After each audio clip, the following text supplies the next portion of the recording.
Welcome to my Batik workshop studio. Batikwalla, my name is Victoria, and this is where we will be painting beeswax.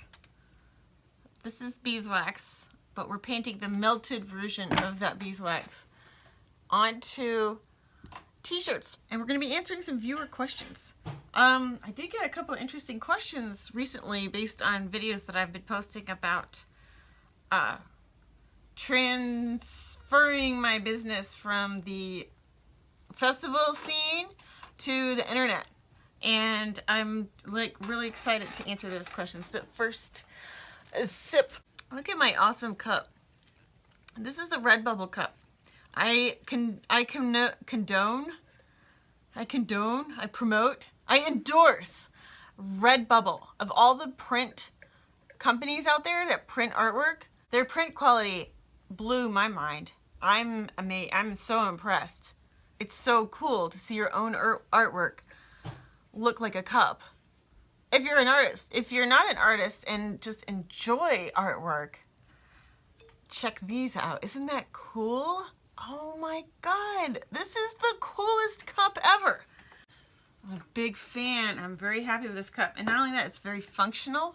It's good for coffee. It keeps it hot, like a good metal travel mug. I'm going to talk about it every time because I love these cups. I got a couple of interesting questions recently on a video I posted about leaving the festival scene and transferring my whole art batik business online. Okay, it says we have no internet. What we do, we have internet. Aaron wanted to know how I made the transition. Was it slow and steady or all at once? Like, did I apply for less and less festivals while putting more and more time into the web presence?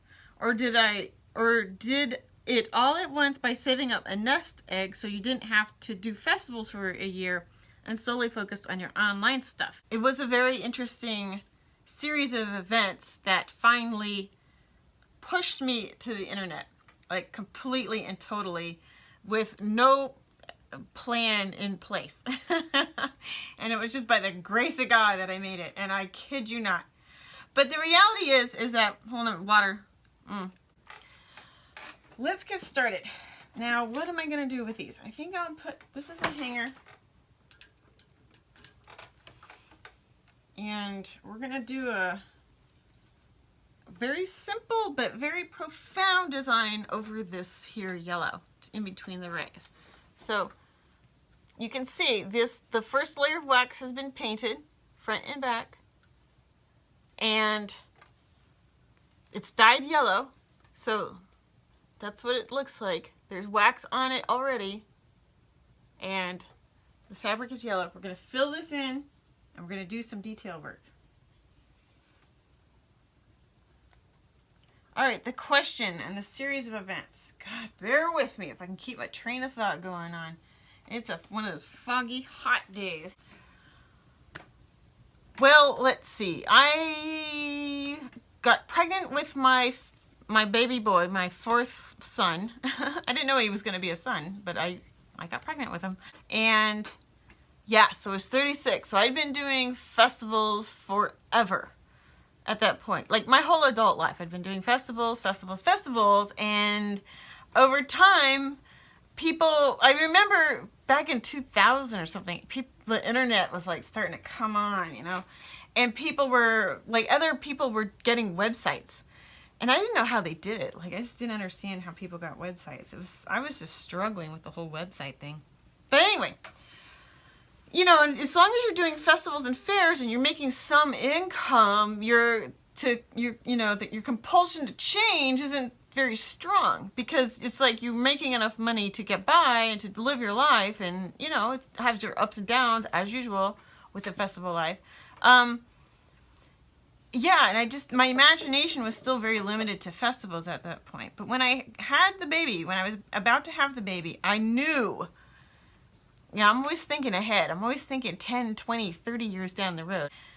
I knew at that point I needed to figure out a way where I wasn't, you know, it's a very labor-intensive lifestyle with the festivals and with the baby happening. Like, I knew I could do it, but it was a good like idea of what it would be like to be physically incapable of doing festivals at peak and optimum pace. Was being pregnant while it was all happening and then having a newborn baby after that. A bunch of people actually came up and they were like, oh, you should try Etsy. You should try Etsy. And so this was back in 2008, I think it was. God, when is his birthday? 2008? No, he was born in 2007. All right, let's not get into the details. Okay, I'll get all that straight now. We're on video right now. In my mind, it's very hard to like multitask coordinate. I started my, oh yeah, it was 2009. I started my first Etsy shop. That's right. So I had him, no, I was 37. Whatever. There's like this era of time, you know. I actually started an Etsy shop and then as a test shop, and I made a few sales right away. It was amazing. But Etsy was different back then. And you could go into a category, and if that category wasn't too saturated, like for Batik, on Etsy, there weren't that many people making batik. So I was always at the top of the feed. Whenever I'd post a new batik, it'd be like right there. So I got natural traffic based on the way Etsy was designed back then.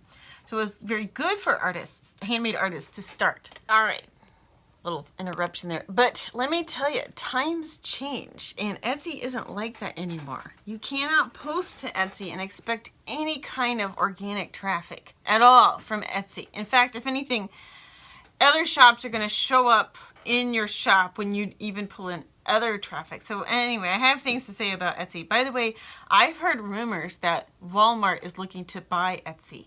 That Etsy is actually preparing to sell. I don't really know if that's true. I do my little investing research because I love the investment side of life. I'm weird that way, but I love to research investment and just the business world. I don't know why I like that stuff, but I do. Rumor has it that Etsy's going up for sale, that Walmart might be buying Etsy. That's just a rumor, and I heard it like a month ago. I don't know if it's still relevant. Or eBay, one of those places. Etsy's just not the same. You cannot rely on organic traffic, but you could back in 2009 or 2010 or whenever that was I was starting. Okay, so now I'm going through my own life stuff. It was a very hard time because of I was having the baby, and my son's father was just a nightmare to be around, and by any stretch of the imagination. That's a nice light way of putting it. That'll be a whole fun series of videos for another day. Or not, ever. It's hard to remember. It's hard to want to remember this stuff. But let's keep it on the business track. What were we talking about? Etsy, organic traffic, Walmart might be buying Etsy, stocks, Etsy, oh, they're at like 15. Tangent, come back. What were we talking about? Oh yeah, right. Having a hard time, but I was still doing festivals and I had the Etsy store. So it was nice. It was like I had a little bit of both. And Etsy was making, like a good, maybe $1,000 a month back then. Yeah, my first year, almost $1,000 a month. So, but again, there wasn't much competition for Batik, and when you posted something in your category back then, it would rise to the top of the feed and to be most relevant and easiest access for customers, and those were good times. Good times. And that's what I noticed, the difference between festivals and being online, even if it was Etsy at the time, which at that time was great. My festival at max capacity, the most I could ever make, working as hard as possible and going to as many as I could possibly physically do. I knew there was a cap. There was a cap at how much I could make by doing festivals for a living. Just the way it's set up. Everything must be handmade by the artist, which I still do. I still adhere to that. I sometimes question if that's a conditioning thinking now, and if it's not actually interfering with but we'll get in. Well, life is large and things happen and change, and so who knows. Not that I'm not going to do handmade. I have a passion for it and I love it, and I am very happy making handmade batiks for the people, which maybe I'll do right now as we're talking. max capacity, I knew that there was only so much money, income, that I could make by doing festivals. And that the variable for, you know, failing was magnificent. A bad rainstorm. I had one festival. Well, you know, and plus the whole jury process and people knowing each other. So only sometimes you're going to get in a spot. Like I did this one festival. I made $13,000 that weekend. It was 5 days. I actually made like much more than that, but the festival had a 25% commission that they took on your sales. Isn't that insane? I don't know what $13,000 is. I think it was, I got $12.50 out of that weekend, but I actually made like $18,000 or something. They got a lot of money out of me. But, you know, I was naive back then. I didn't know, you know. For me, it was like $3,000 or $4,000 overhead for a festival. It's like, oh, well. I mean, you're, you know, with hotels, gas, booth fees, and your inventory, that, you know, those are the numbers you can expect from a good festival. That festival, oh yeah, and the reason that they had me, they actually had this other batik artist, Batik, specifically Batik. There aren't that many of us on the planet, but there's a handful. I know a couple, but not too close to them. But I like to talk about Batik, so all good. Yeah, the Batik artist, she had a falling out with the promoter. I guess they were friends, or maybe I don't know. I don't know what the story was, but the promoter was mad at her, so she had me fill in. And then I filled in that spot. And boy, that Batik artist did not like that one bit. I mean, of course not, right? You're into this routine and you have this expected space every year, which is another like hook. Another reason I think festivals are actually toxic to your business health. I think that if you do a few festivals or a couple of festivals or add festivals and fairs as you know, maybe like a fun networking event that you do extra, or a volunteer event, something like that. It's not that I don't like any festivals ever at all, ever. I'm talking about relying on them as a form of income for your business. Doing a 100% relying on the festivals is where it's a trap. It's a trap. And it's not the festival's fault. It's not the festival. I'm not saying it's a fault. There's no fault here.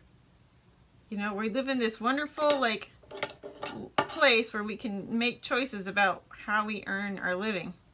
So I'm not saying there's a fault, you know, they're bad. I'm saying be careful, you know, about getting caught up in it as your only source of income and letting the years go by, not preparing yourself for a better life or a comfortable life or some kind of a self-sustaining life as you get older.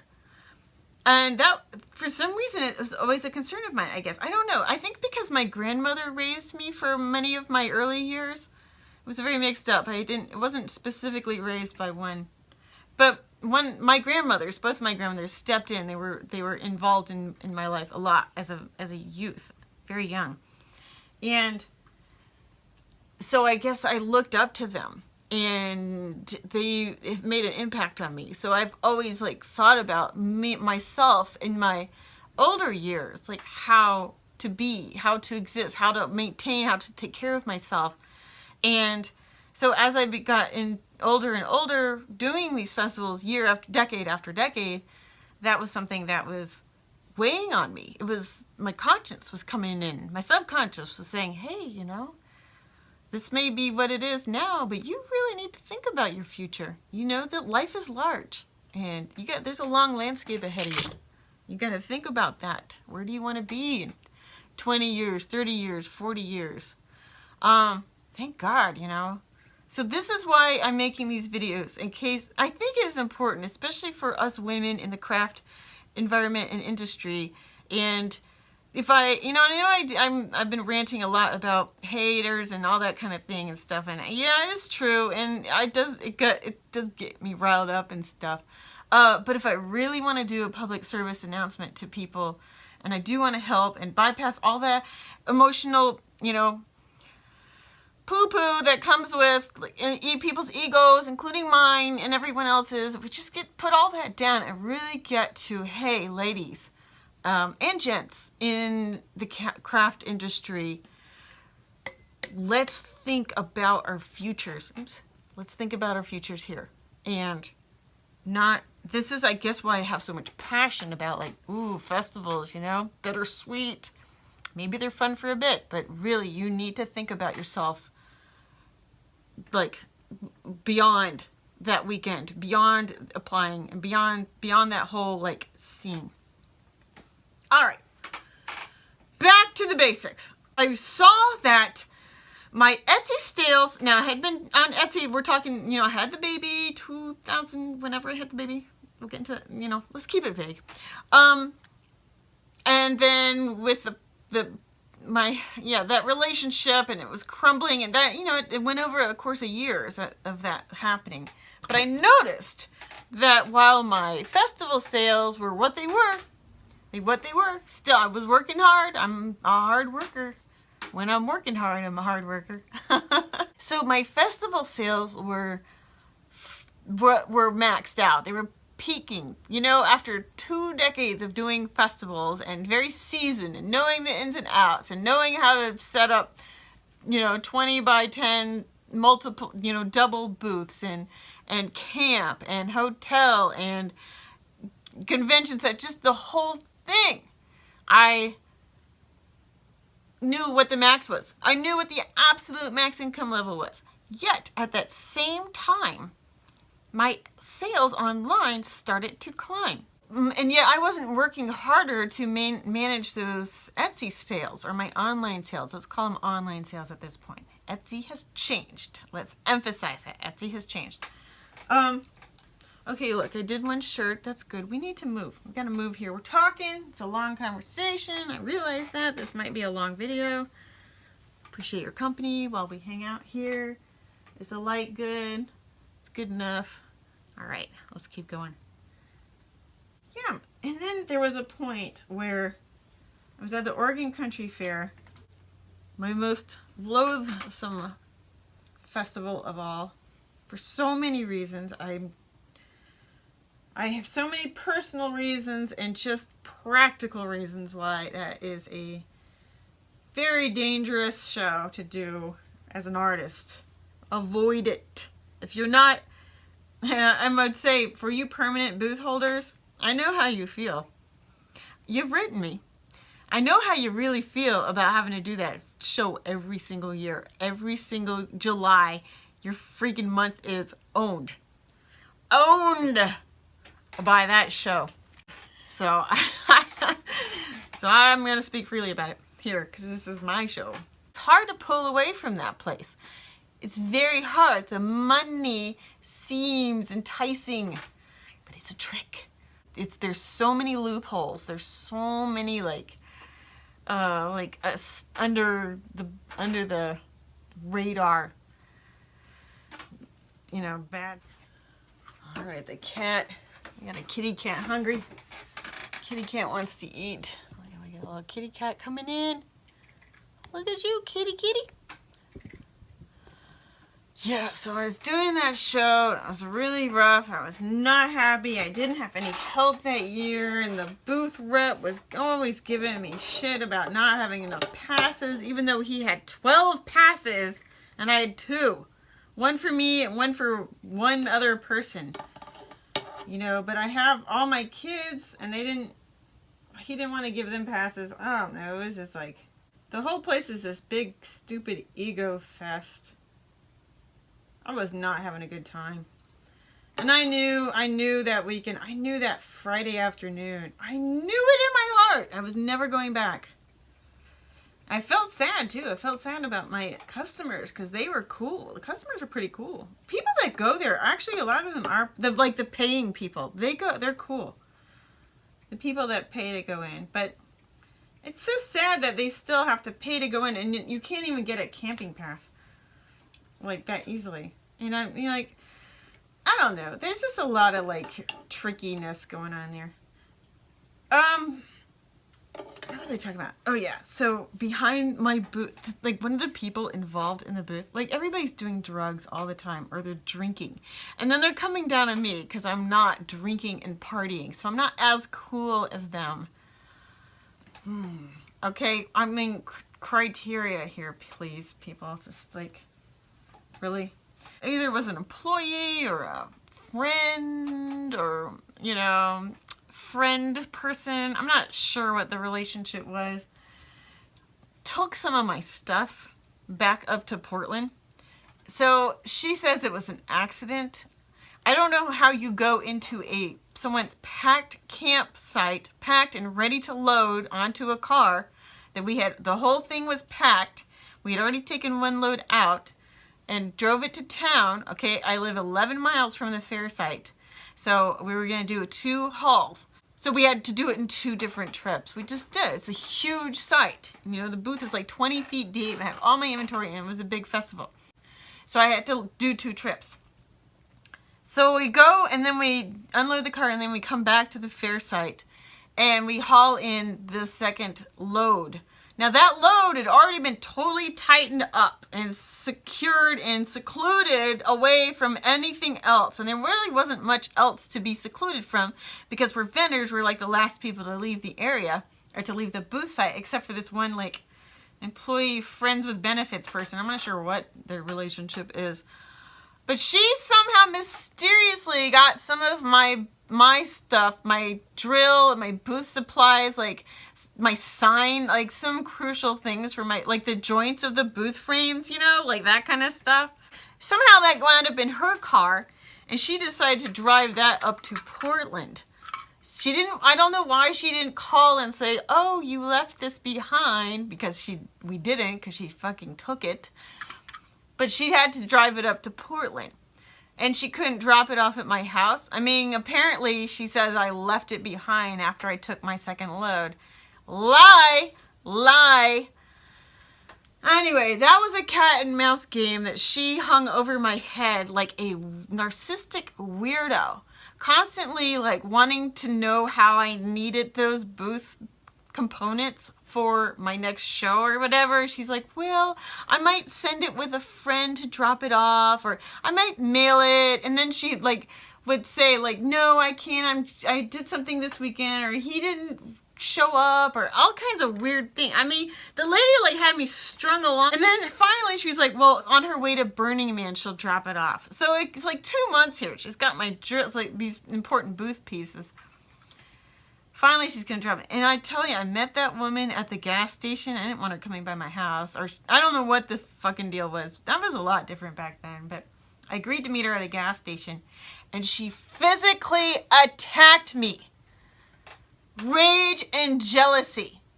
That was the first year I showed up without a partner, without a boyfriend, without a male like partner, because all of my partners treated me like shit. I was always in an abusive relationship. I didn't know it was an abusive relationship, but I was always in an abusive relationship. And I think the people that I was surrounded by enjoyed that. Hold on, I gotta fix my eyelash. Alright, I don't know if I'm gonna post this video. I feel like it's a little ant. What is an ant doing in here? Yeah, they always liked these people. I surrounded myself with people that enjoyed me being suppressed. And I'm telling you, I kind of get the impression I'm still doing that. Not anymore, folks. Not anymore. Things are changing. All right. So, back to painting. Let's keep going here, guys. These aren't going to paint themselves. Yeah, that was the first year I showed up without a boyfriend. I don't know. The lady was giving me a hard time all weekend long. Like, kind of just, like, upset with me. And then she took my stuff. And then she started stringing me along when it came time to, like, return it. Like, she loved the fact that she had it. And then she said, playing this game with me about just getting it back to me. God. I didn't know what was going on. And the booth rep, he loved it. He was soaking it up. You know, he just thought that was just the funnest little bit of drama he had all year long, was watching this bullshit unfold. You know, and I'm like begging and pleading to get my stuff back and trying to be nice about it. And he's defending her, and he was like, well, yeah, I told him after she tried, literally attacked me in the gas station. And I recorded it, but my recording only got the voice part. It didn't get the part where she was like prying my door open. I got out of there unharmed. And then I called the booth rep and I'm like, look, your friend person thing is nuts. I don't know what's going on with her. I got my stuff, but there's a problem. And I was still trusting him at that time. And I needed him to know, like, you have a person in here who's manipulating other people, you know, and messing around with other people's stuff. And she's manipulating it and making it really uncomfortable for me. And the lady literally scared me this time. And he kind of blew it off. And his excuse was, well, it's her first year going to Burning Man by herself. And she's really stressed out. What's his excuse as to why she, like, was trying to pry my door open to get me to argue with her at the gas station? I just wanted to get out of there. I didn't want to argue. I want to out of there. All right. Anyway, after that was like it. I'm never fucking doing the fair again. I'm never, ever, ever, ever doing the fair again. That's bullshit. And just the little games being played there, the whole thing, all of that. How can anyone even expect to make a living like that? And then every year you don't even know if you're coming back and they're holding it over your heads. I was the best thing that booth ever saw. Ever. So I didn't have any worries about, in fact, I know that the guy still wanted me to come back, and I just don't. I blocked him, actually. I blocked him. I think I've blocked him on every platform I have because, but you know, if it gets to a point where somebody just incessantly bothers you, you gotta block them.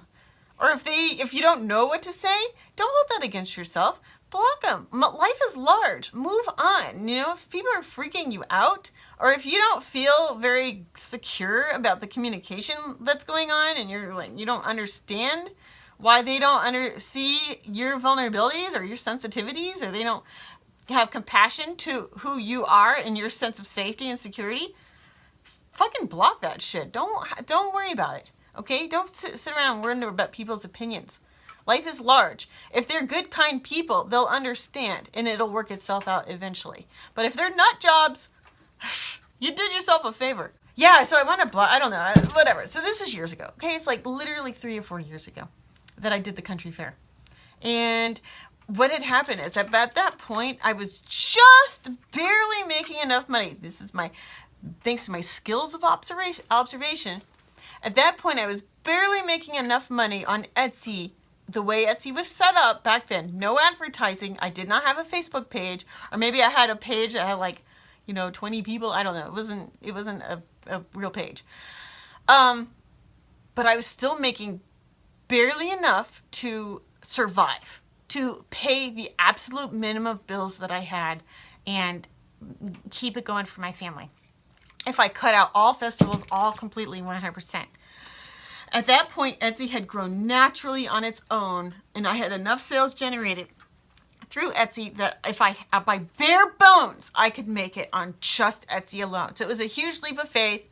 Little did I understand that my calculations were absolutely wrong, and that there was no way I could survive on that little amount of money that I was pulling in just from Etsy the way it was. Didn't matter. I could not go back to the festival scene. I mean, because they're all networked with each other, and yes, it is kind of cool to see the same people in this different city at a different year, and you're like, oh yeah, hey.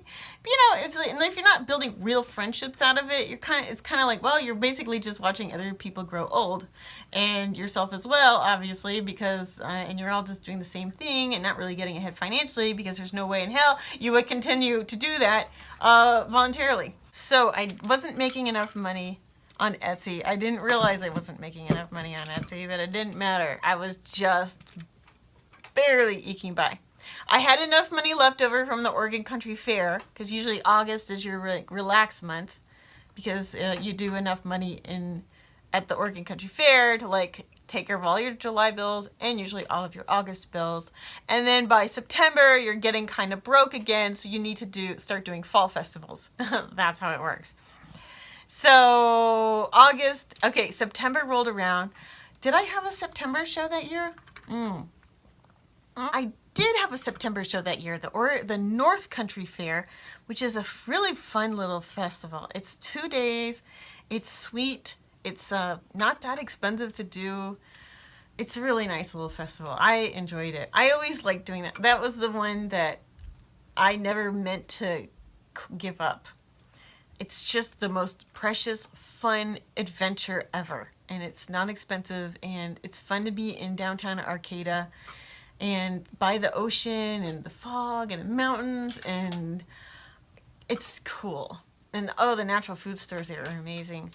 And the people there, the customers there are really nice, like they are at the Oregon Country Fair. The customers are really nice. God, I miss all my good customers. Yes, that's right. I did do the North Country Fair that year. Wonderful experience. I really would love to go back. I simply haven't.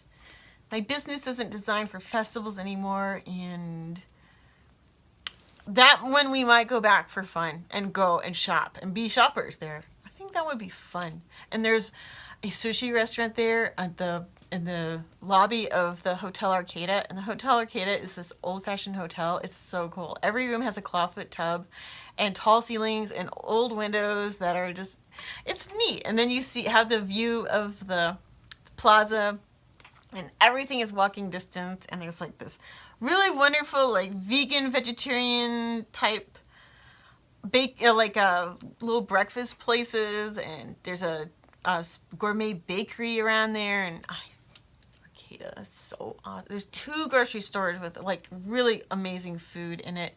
Totally caters to like natural eating and organic and all that type of stuff.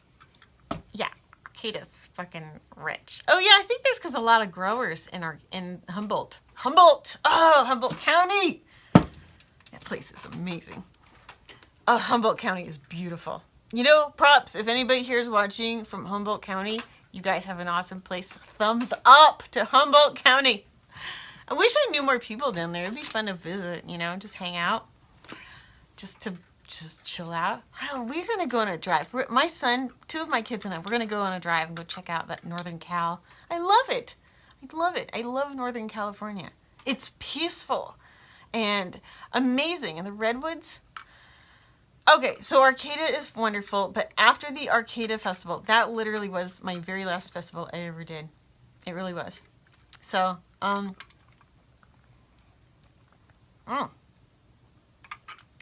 gotta stay hydrated, so I'm gonna keep drinking water.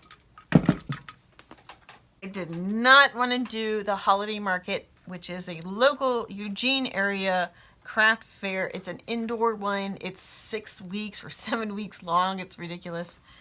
And I didn't want to do it. So I didn't apply. Yeah, that's another one. The locals, people come around, you know, it's like they know you're going to be there. They know you're stuck in your booth. And then they're like, anybody that has a little problem or a little agenda or just wants to stir you up and get a reaction out of you, they're going to come by and they're going to bother you in your booth. That was my experience with it. I didn't want to go back. I did not want to go back. Too many weirdos. I'm telling you, festivals are not safer than the internet. Yeah, and that was when I made the decision. We're going to live off the income of the internet. Come hell or high water, this is it. I don't care if I have to live broke. I don't care if I have to go to the food bank place and get free boxes of food. If that's what it comes down to, I will do that. So that's what my decision was. Whatever it took, I was not going back to the festivals ever, ever, ever, ever, ever again. All right, so right at that time, and there's just something that happens when you make a decision to leave a place. When you make a life-changing decision, there's something that happens, and other things happen for you, like opportunities unfold. And I don't know if it was because I decided not to go back to the festivals or what, but there was something in me that knew I was never going back to the festivals. I wasn't going to buy myself a new booth sign. I wasn't going to polish up my application photos. I wasn't going to apply to more festivals or or get room on my credit card for the application fees, or make hotel reservations, or look. I wasn't going to do any of that. I just wasn't. In fact, I remember my e-letter at that time. I had taken a picture of all of my booth supplies that I was packing up and putting away. And I had disassembled it. I was really putting it away. I actually got rid of stuff. And I took a picture of it and I said, goodbye to the booth life. I'm never doing a booth festival again. And I don't know if people actually understood how significant of an email that was. But it was true. I was never going to go back to the booth festivals, the booth life. What I believe would have happened was that my mind now was opening up to a new path. Now I'm online much more, and I'm looking at ways to improve sales for Etsy. I'm looking at how are these other websites doing this? Who is doing this? I mean, I didn't even know that many successful craftspeople online. I definitely didn't know anybody that had left the festival scene to go full-time online. So, it was a huge leap of faith. You know how when you're online, there's all these like gurus that are like, oh, buy my program and you'll be making millions of dollars. And all your life issues will be solved, and then you'll own a castle and be eating grapes, being fed to you by gods. That was just coming at me left and right. I was always getting this. You always get those, buy my course, buy my webinar, join my webinar.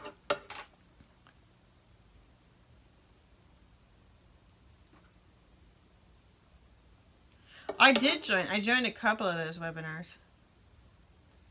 Ultimately, I joined a couple of those webinars, and there's always something to be learned from everyone that has good reviews and stuff.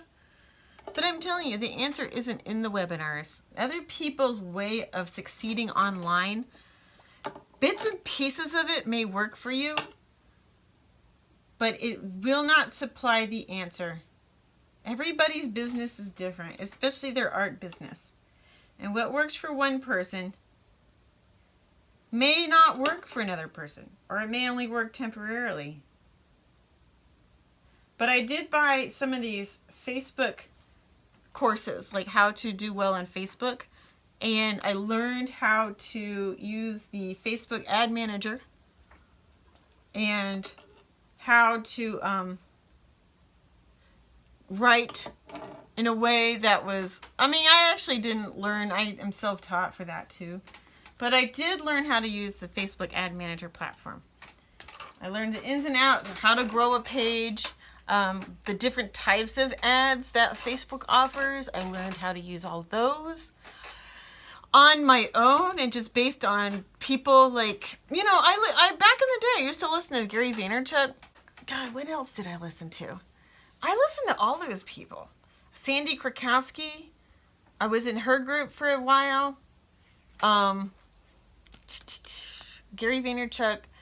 There's this guy that specializes. Oh, you know who else I used to listen to? Was Ezra Firestone. He did the Shopify tutorials. I think that's how I found him, because when I set up my Shopify site, there were all these tutorials on how to set your site up and how to bring traffic to your website, because Shopify doesn't play games. They're like, we're not bringing you traffic. You bring your own traffic. But I think Etsy might have been playing games with that. Etsy's not going to bring you traffic, but they're not telling you that.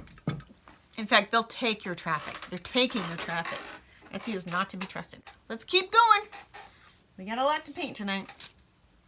All right. Yes, so I found some Ezra Firestone. I start listening to him. And he's smart in the sense that he owns this company called Boom Cosmetics. He co-owns it. And yeah. I actually purchased one of his courses. I did not follow through with it. It was overpriced, and I don't know. It wasn't good. Let me tell you guys, the good stuff, the best stuff online, learning how to build your business, is free. It's free, and it's on YouTube and podcasts. Social Media Examiner, I think they're good. also listening. I'm just constantly listening to business podcasts and hearing how other small businesses are doing it. And I don't confine myself to one. Oh, another one. Create something. Oh, I can't remember. Social Media Examiner. There's just all of the little business podcasts, all of them, any of them that you can. I'm constantly listening to. That's how I bought that other house. I was always listening to real estate podcasts. I just learned how to do it, and then I did it. You have to set yourself up for it, though. You have to be ready. You have to be prepared for these things, rather than, I mean, you can listen and work as you are doing your thing, but I'd listen to Ezra. Ezra talked about video, and I understood that. I understand how important video was. So I was naturally going to create my own videos just based on my own intuition. Like, it's just and plus with all my experience being in a booth and interacting with people over the years, I knew that video was the best, because video, especially with clothing, and I know as a person who likes to buy clothing, that having somebody show you like the details of the clothing that they're making, that when you're buying clothing, especially like handmade clothing, it's nice to get up and personal with it and see what it's about and talk to the artist who made it. It just makes it so much more fun. So to me, video was very important. And I started doing video on my own. And then I started incorporating video with what I understood with Facebook Ad Manager. On my own.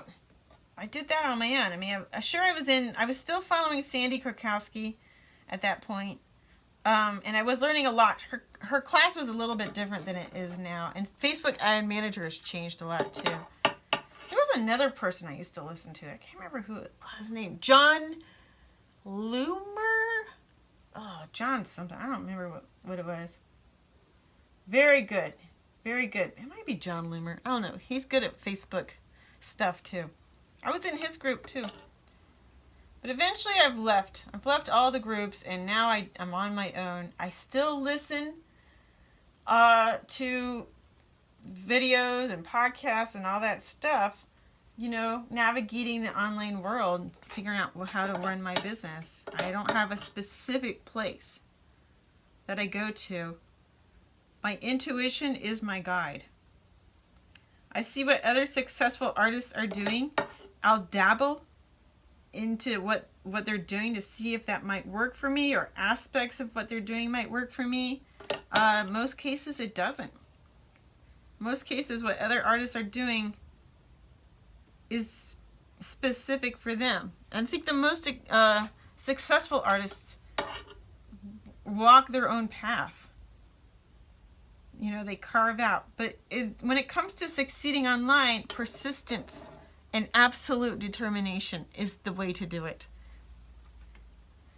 There's no specific course, there's no specific book. There's many courses, many books, many podcasts, many blogs, many resources, quiet observation, loud expression, trying, failing, deleting, re-uploading, over and over and over and over again, and just continuing to press forward. And if you can, and when you can, talk with other people that are on the same path. Because, you know, a truly successful entrepreneur will share they'll commiserate with you. They know how tough of a road this is, but there's just this passion, there's this joy, this drive and ambition that keeps you going. And that I don't know where that comes from.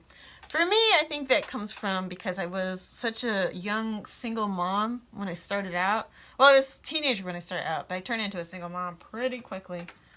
And then I just had to hustle, you know. I had to save my kids. I had to keep my kids, like, my family, you know. I was fucking young. Damn, this is a cruel-ass world that we live in. Maybe it is cruel, maybe it isn't. I don't know. But all that hard work I put into my kids, trying to take care of my kids, is now coming back. And it's coming, and they're helping me. So, it was worth it. I have no regrets. I'm super glad that I had the life course that I did. and hopefully it'll continue to grow and it'll continue to flourish. This video was so long. I don't know if I'm gonna post it, but I might retell that story. Maybe what I'll do is watch this video and then condense it down, or I'll post this video as is. I don't know. If I do post this video and it helped you, or you have now new questions about anything at all that I've said here, post them in the comments. Let me know. Let me know what you think. Again, a lot of this whole story came from comments from an earlier video of someone wanting to know. So I'm going to try to paraphrase this into a super short version in another video. Maybe, or maybe just like hanging out with me while I paint it. So it's getting hot. I need to get this done though. I'm kind of lagging. That's another thing that I really like about my schedule, the way I do my business right now, is that it's very intuitive based. I don't have a tight schedule that I absolutely have to adhere to. Because there's days and times that I'm tired and the brain is foggy, or it's just hot, or there's some thing I need to do, and so it's easier for me to kind of just always be playing it by ear. So I'm gonna keep going here. We got a lot to do. This was a long video. The evening sun is setting. I can tell it's like the sun is setting. I need to get these dyed before too long. I was hoping to get them boiled out tonight, but it looks like I'll have to do it tomorrow. Yeah, so I hope that this was helpful for someone, and if it was, please give me a thumbs up, or don't watch my channel. If you don't like the video, then just, you can find a different channel to hang out on. Probably you didn't watch it by this time. So if you like this video, okay. So if you like this video and found it helpful in any way at all, or you are inspired to ask me any questions about what I do and how I do it and how I deal with this and that, go ahead and leave it in the comments and I will get back to you as soon as I can. Like, share, and subscribe if you found this helpful, and I look forward to seeing what you have to say and maybe telling me your online journey story. I would really love to hear what other people are doing and how they feel about it. Again, I am Victoria. This is Batikwalla. This is my Batik workshop, and I will see you again very soon. Okay, kisses. Mwah!